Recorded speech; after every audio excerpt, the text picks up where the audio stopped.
Welcome, everyone, and welcome to another episode of Biashara Diaries. Today, we have Mr. Gerald Macharia, the Vice President of Clinton Foundation, East and Southern Africa, a career man.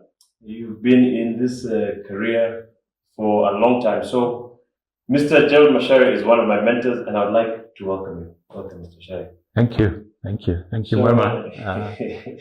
And thank you for making time to come and sit here with me this Friday.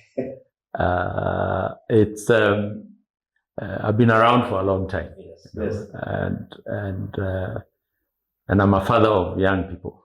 So mentoring young people is something I like. When I hear about it, I try and play my part. Yes.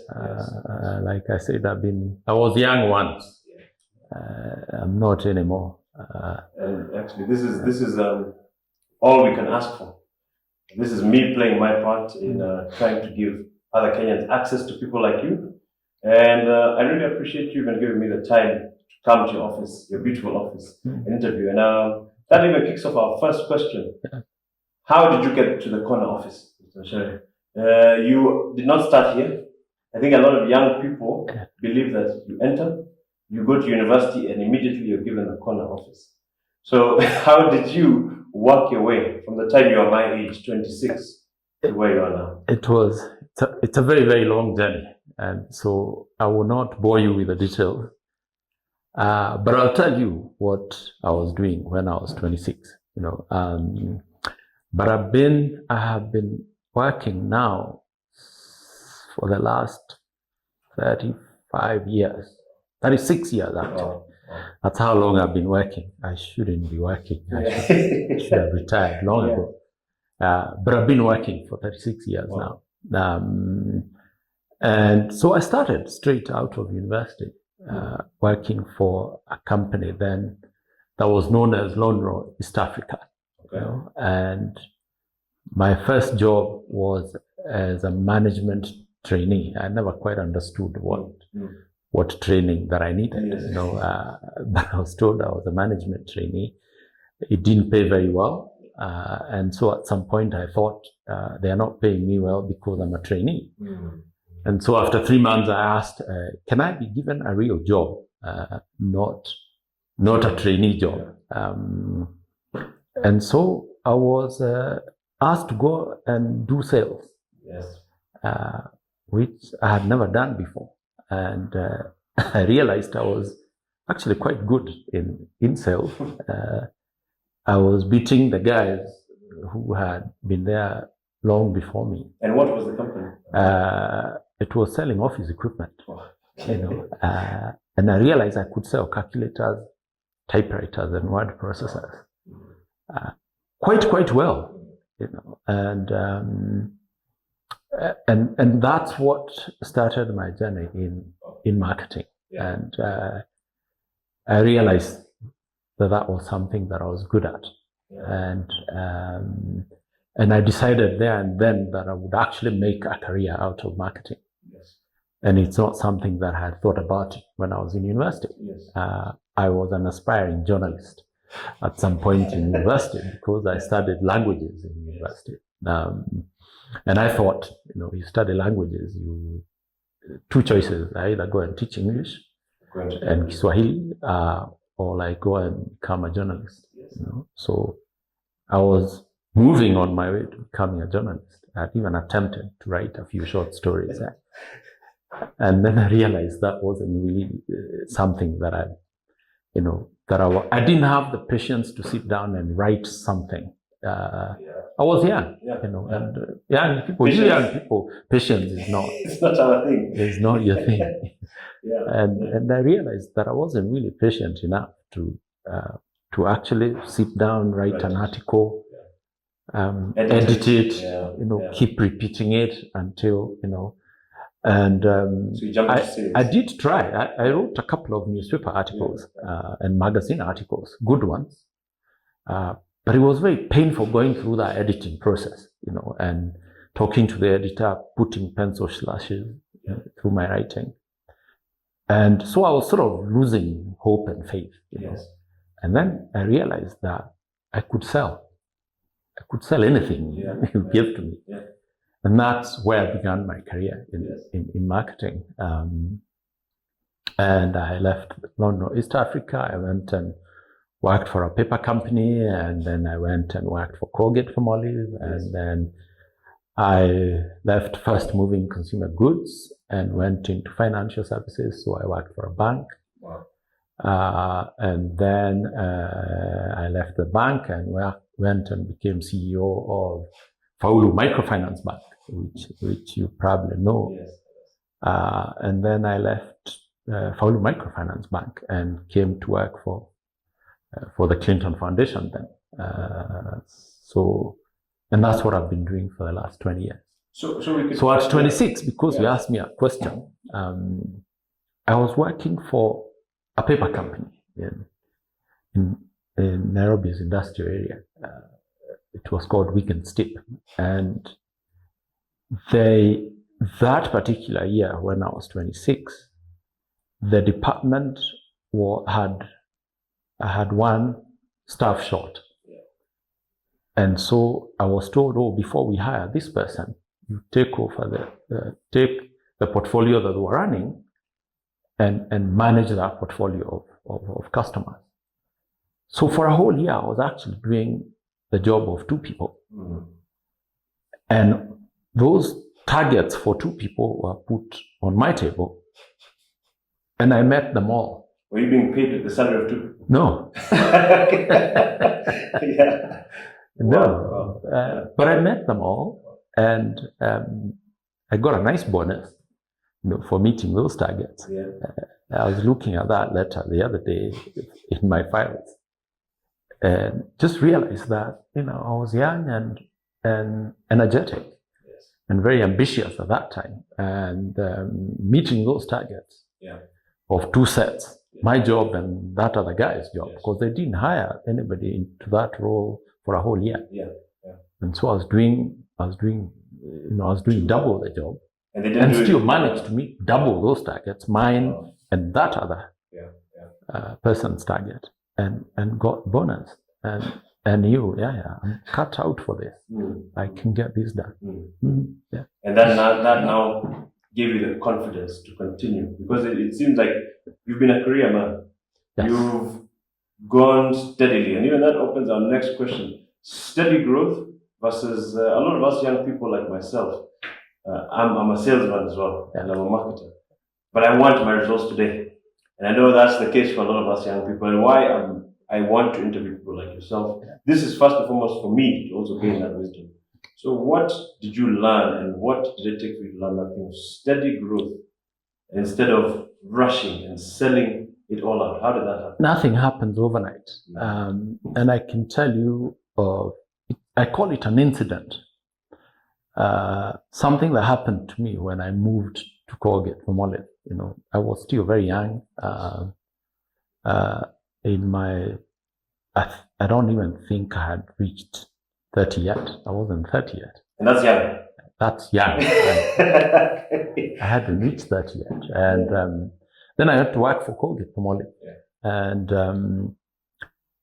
And I was sent to South Africa on an assignment. And South Africa then was coming out of the apartheid. So I was at Jomo Kenyatta International Airport. My plane was delayed.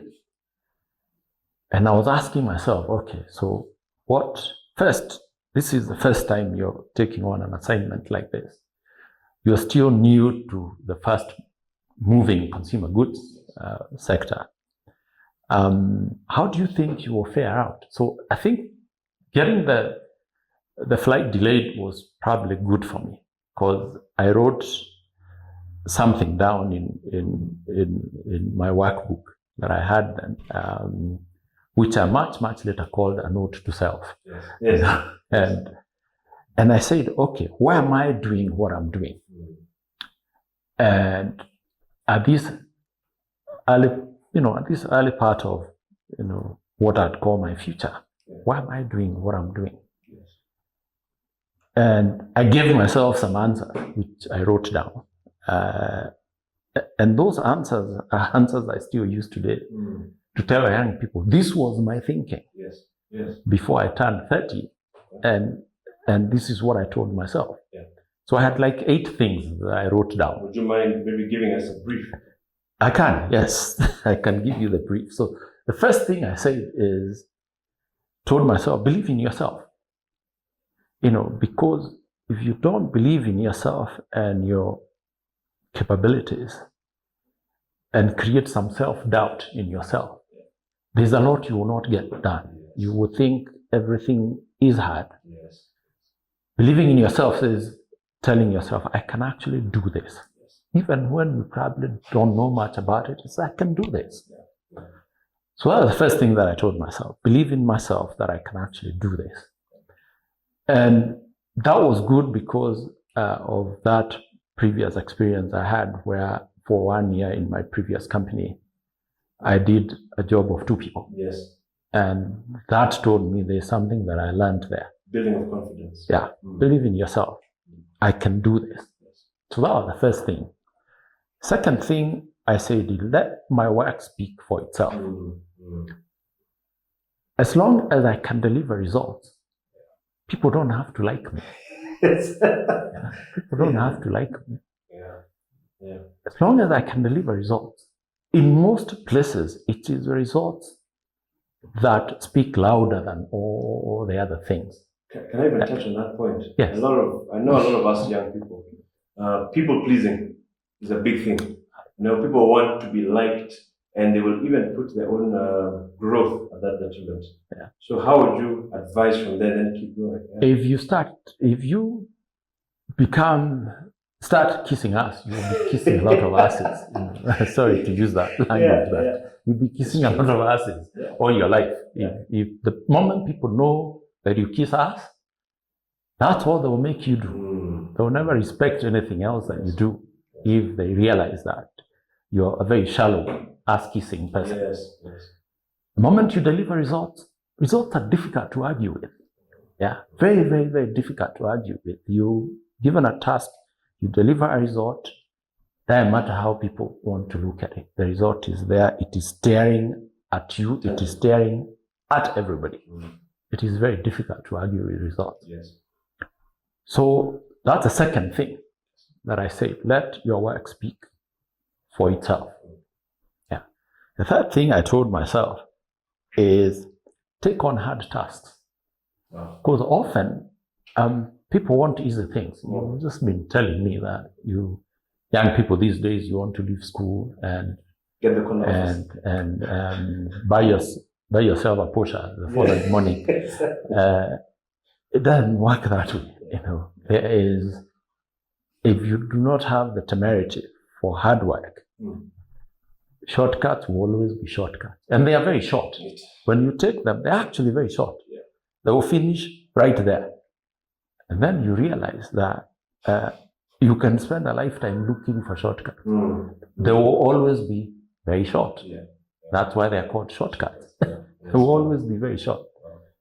Hard work, when you take on a hard task, it can be a slog. It can be a very, very, very long journey. But often the reason why taking on a hard task works is because very few people are willing to actually take on hard work. And to very, very few people are willing, yes. Because everybody is scared, of failing. But you take on hard work, let me tell you, that you learn so much from taking on a difficult task and accomplishing it. It builds your character, teaches you many lessons. You learn how to fail and rise again. So be willing to take on hard tasks. And I've taken on many hard tasks in my life. I can tell you that for a fact. Succeeded in some and probably failed in some, and learned enough lessons. In failing, in failing, but never got deterred, by. But you can fall down, but you have to get back. You can fall down, and then you can get back up. And as I said earlier, don't be a people pleaser. You will spend a lifetime trying to please people. And people are people you probably will never please everyone. You please some, but you never please everybody. Yes. So just stay very, very focused. Then the fifth thing that I told myself is plan, and plan with time horizons. If you know that you want to get this done in 5 years, then plan within that 5-year period. Don't plan on, I'm going to get this done tomorrow. Plan long term. If it's 5 years, say, these are the things I want to accomplish inside a 5-year period. Stick to that plan and see it through to the end. Now, if you don't plan and give yourself those very, very high targets, you'll be all over the place. Be all over the place. But plan and tell yourself, even if it's this job, I'm only doing this job for 3 years. So I'm on countdown from today until 3 years. By the time the end of my 3rd year, I need to have done 1, 2, 3, 4 and moved on to something else. If you don't plan that way and challenge yourself and give yourself a time horizon over that planning, you'll be doing many things and many things and nothing at the same time. Very many things and nothing at the same time. And then I told myself, fill yourself with knowledge. There are many things that I don't know. But I said there's no reason why, if I'm faced with a task or an assignment, that I'll go looking for somebody because they know better than me. Knowledge, nobody sells knowledge. You will go and find that knowledge somewhere. Take that knowledge, teach yourself how to learn about things. My friends always joke that I know everything about everything. But I invest time in understanding things. Because I don't believe that you should know better than me on something that I have an interest in. I don't think you should. I've been doing global health now for 20 years. There are many, many things that I know about health that a doctor can't teach me. Because I have invested time in understanding. Invest time in understanding the space that you are in. You can never, like I said, knowledge is free. For you not to know something about an area you are working in or you have an interest in, It's a personal choice. you're the one to blame entirely. It is not that the knowledge is there. Even if you walked around talking to people, you're still gathering knowledge. But don't never sit back and say that somebody else knows better than you do, and it's the area that you're working in. No. I said that you must fill yourself with knowledge about the area that you're working in, and knowledge to the highest level, so that your understanding of that space and that area that you're working in beats many experts in that, because that's where you are at. And the last thing I told myself, if I don't believe in God, I don't know what I believe in. And I think my faith in God has carried me over more mountains than anything else that I have, than all the skills that I have gained over the years. Because there are things that happen that you can't explain even to yourself. And this was God who was here, who was watching over me on this issue. Why am I here and not somewhere else? Why am I here and it is not Mwema who is here? Why is it that it's me who is here, who's driving this, who's succeeding in this, and not Mwema? Yes, I may have put all those things that I put together, but ultimately, it is God who has kept me in good health, given me the mental faculties to carry through all those things, enabled me to do that planning and execute on that. So if I don't believe in God, what do I believe in? Actually, as a matter of fact, even that's the reason I'm here today. I think faith is the biggest thing, because I think for a long time I struggled with a bit of that imposter syndrome. Why me? Do I deserve where I am? Do I deserve? Then that started to cripple my work. Then I said, let me pray and ask God. He said, listen, this is what's before you. So as a matter of fact, use it and learn. Taking from your other point, get more information and do better with what I've given you. Don't keep complaining or wondering why me, why did Yes. you? Yes. And when you have a downturn, then you don't also complain. Yes. Because you're thanking God for all the good things that happen to you. You should all be thanking Him for the downturn.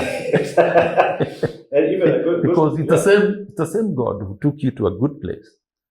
When things take the wrong turn, it's the same God who will pull you out of there.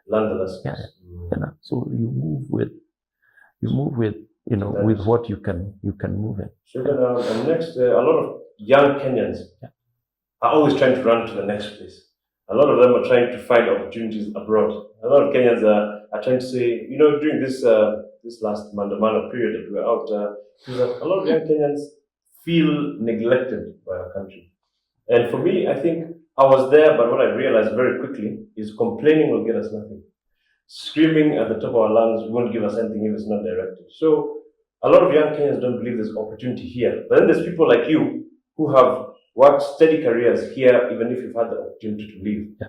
So in two parts. One, why did you stay in Kenya? And are there opportunities in Kenya? Because a lot of young people, are there opportunities today for young Kenyans? Yeah.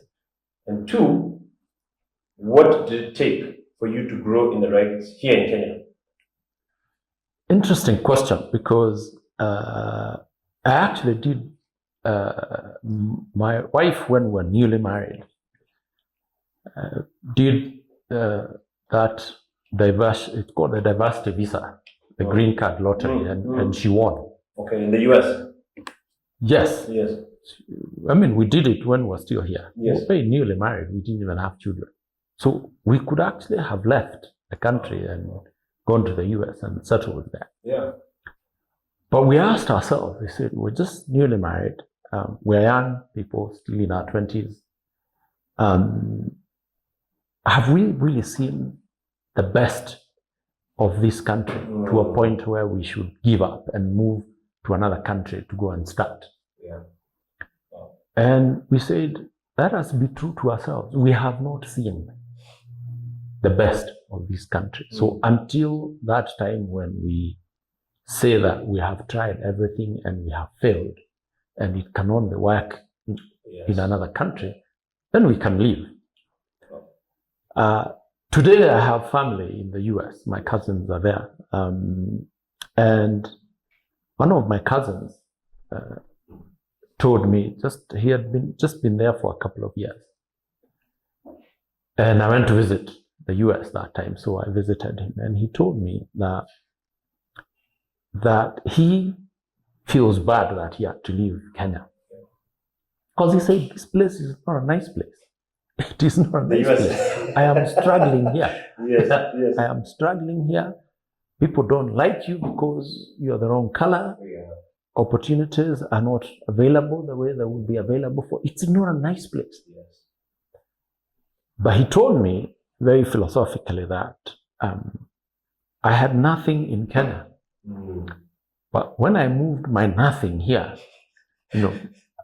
I still have nothing here, but the nothing here has more value than my nothing in Kenya. Yeah. But I still have nothing. Yes. So there is no dream here. That famous American dream is a hoax. Yeah. It's a nightmare. Yeah.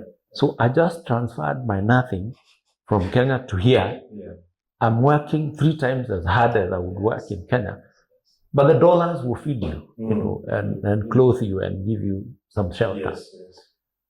But I feel bad that I had to leave Kenya, where I feel I'd have had a better opportunity to convert my nothing into something. Yes. Now here my nothing has some dollars in it, but it's still a nothing. Yeah. So that's the opportunity that I had. And I said, look, what is it that I haven't done here? The horizon is open.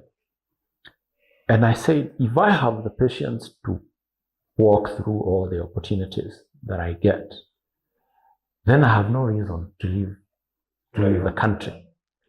And things have worked out that way, that I have seen more opportunities that have made me stay here, made us stay here with my wife. And we thank God that we actually didn't make that decision to leave that. We're still here. We would never have been where we are now if we went to the US. We went to the US at that time.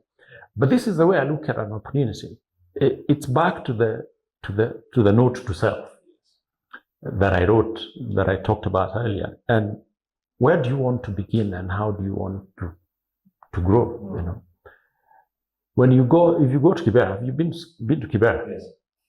I've seen those women who sell tomatoes and vegetables on the roadside. Yeah.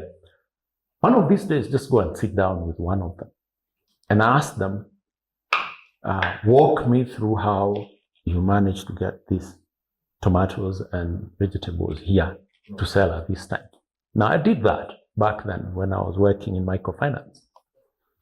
And this woman told me that I have to wake up at 4 a.m., make my way downtown to Marikiti, wait for the trucks to come. The truck comes, they download in bulk. So there is a guy I have to wait for to buy the bulk and break the bulk so that I can get the few pieces that I need. And then by 6 a.m., I'm on a Macharia back to Kibera and I put, my merchandise outside. So most likely by about 11, 12 there, I have sold most of it. Then by about 3, 4 o'clock, and she told me that is my daily life.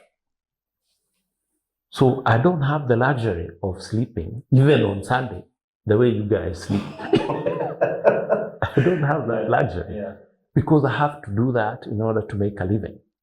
Now, there are not many people who are willing to do that kind of thing, to begin from there, because there are many of those women who began from there and grown and grown and grown, become wholesalers, become, they own trucks, But that's where most people started.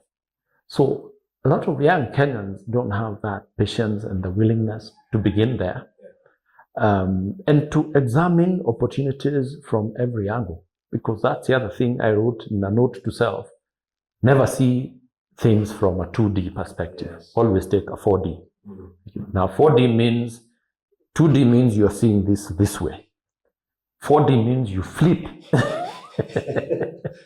the issue and see it from the back.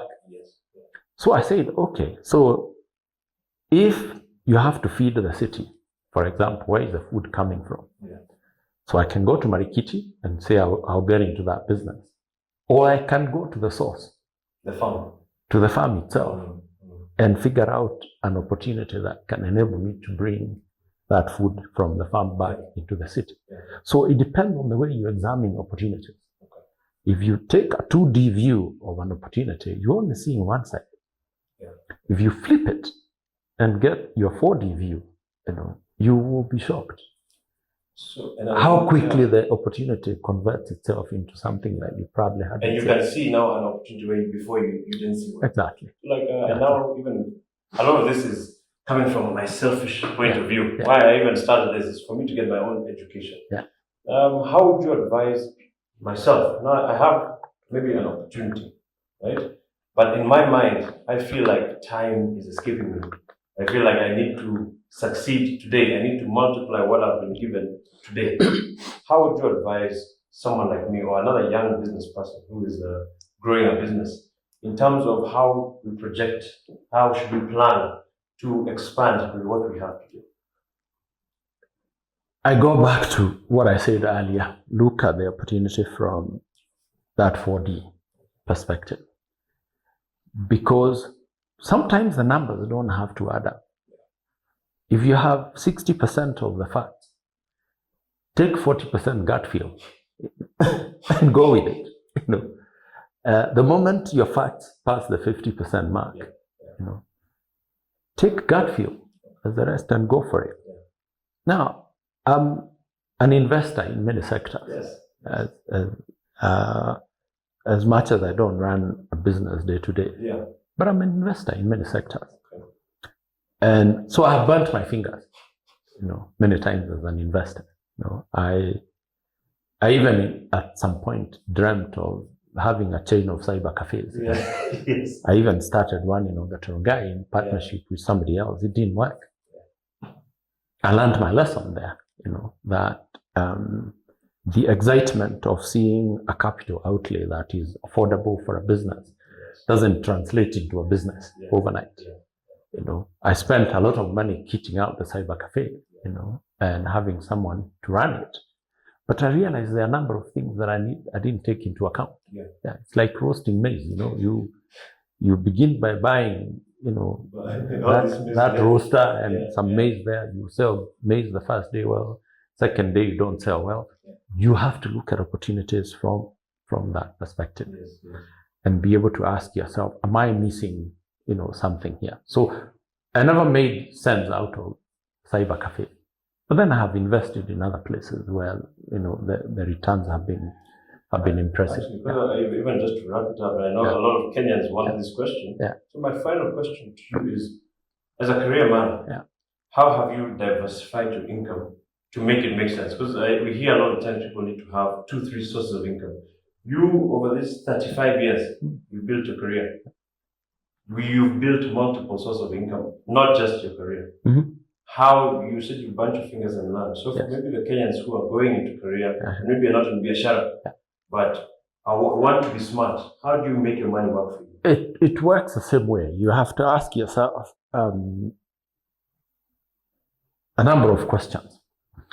If you're employed, and this is your salary is assured as long as you keep that job. You still have to track yourself separately to being able to keep that job by delivering results, and rising through your career, because you need them to rise through your career for it to make sense. But you have a steady income. How are you spending your money? It's a steady income, because the job is not forever. There are many things that could happen. Are you saving enough money? How are you saving that money? Are you investing your savings, in a way that they bring you a return without bothering you, or without distracting you away from your work, to a point where you probably get fired because you're spending too much time trying to do a side hustle out there. You can't be working in an office like this and doing fish and chips, because you're sitting here, I'm trying to get a report out of you, and your fish and chips guy is calling you saying that mafuta imeisha. You can't. So you also have to ask yourself, what is it that you can invest your money in, that gives you a decent return without jeopardizing or compromising your main source of income, which is your job. So I see people making mistakes. You take your salary, you start a side hustle. The side hustle is taking all your time, and compromising your job, you get fired. Then you realize your side hustle can't actually support you. So you've thrown the main thing. You've thrown the main thing. So you've got to really sit down and analyze, and which is what I have done over the years, and I've been reasonably successful in building a career. And holding, a steady job. I have never been jobless at any one time. I have always moved from one job to another, not because I got fired, because I chose to leave for better prospects. So I guard my main source of income, but also find time to make investments elsewhere that don't require me to compromise my job, but they can also generate me a decent return. So, and for a lot of young Kenyans, in the final is a lot of young Kenyans are saying there's no jobs out there, which we've seen. Maybe in your time, it may have been easier to get your first job. So to close off, for the young Kenyan who is sitting at home looking for something to do, and they've applied and they're getting rejected, how would you advise that Kenyan? So first, you young people these days are very choosy in what you do. Very, very choosy. Now, the questions that we don't ask ourselves, and young people don't ask themselves, when you go down here to Quickmart, just down the road here, and you see that guy walking around, placing things on the shelf, that's a job. He's getting paid for it. Can he make a career out of it? Most likely he can. That girl behind the counter who's ringing the register for you, It's a job. Those jobs are there with very few takers because nobody wants to go and say, I'm actually stacking shelves at Quickmart. With a degree. With a degree. Yeah. Yeah. Not many people want that. So there's a question about our education system and what it teaches us to aspire to, as opposed to saying is, where is the pride in hard work? Whatever the hard work is, where is the pride in the hard work? Is it possible to stack shelves and rise through the ranks to become a big-time manager, over time? How do you do that? It's the same basic principles that I wrote in the note to self. Yes. And say these are the things that I ought to observe in order to be able to, to make sense out of what I'm doing. The jobs are there, but they are not the sort of jobs that many young people want to get themselves into. There are a lot of online opportunities, that are there. What I keep hearing from young people, they don't pay well. Well, you have to start somewhere with something that doesn't pay well in order to be able to get to that point where what pays well. But if you have an attitude towards a job that it must come molded this way, packaged this way, you probably will be jobless for quite a while. When there are jobs that are actually available out there. So I really appreciate this time given us, Mr. Macharia. And I know my team is telling me we need to cut because we have what we have set. But I could be here the whole day. As a matter of fact, I'll stay after you guys leave to continue having this conversation. And if you would agree, I'll post even just some of the bullet points of note to self on our page. Okay. Just because I know these things for myself is what I came here to get. I know what came to need that. And for me, some of the key takeaways is build over time, stay committed, do the hard thing. Don't fear failure, bounce back up, and don't kiss us. And the main one you said is have faith. Trust in God and build your relationship with God because He will do more. And with that, I want to say thank you. Thank you. Asante sana. And thank you for supporting Biashara Diaries. Keep up the good work. Asante sana. Thank you again for joining us in Biashara Diaries. And we want to thank our sponsor, Lukenya Getaway, the home of inspiring conversations. Asante sana.